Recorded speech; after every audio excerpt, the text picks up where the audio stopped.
Sige po. Kailan? Diretso na po tayo.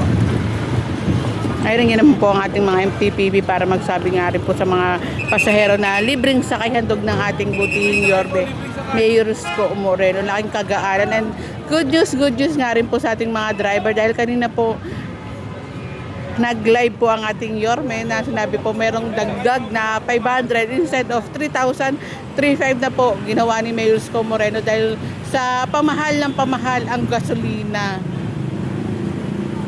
Husay talaga ni Yorme, no? Alam na alam niya yung mga pangangailangan talaga ng mga batang Maynila. Ayaw niya talagang nahihirapan.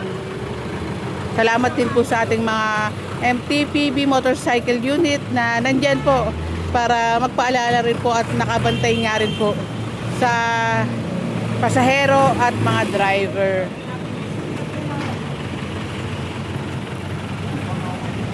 Laking kagaanan. At sure na may uuwing pera ang ating mga driver. Hirap din pala ng mga driver, no? Sagot nila yung gasolina, then yung may-ari ng sasakyan. Wala rin talagang halos may uuwi yung mga driver. Buti na lang. Si Mayor Isko ang ating Yorme. Pero sabi ni Sir, mag-smile lang.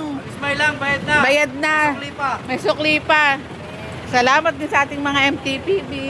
Hi po, pwede po kayong matanong, ano pong masasabi nyo na merong handog si Mayor Isko Moreno na eto ilang kahapon pa na libreng sakay. Hi nanay. Libre sakay? Opo nanay, sakay ka na. Dito sa First Time.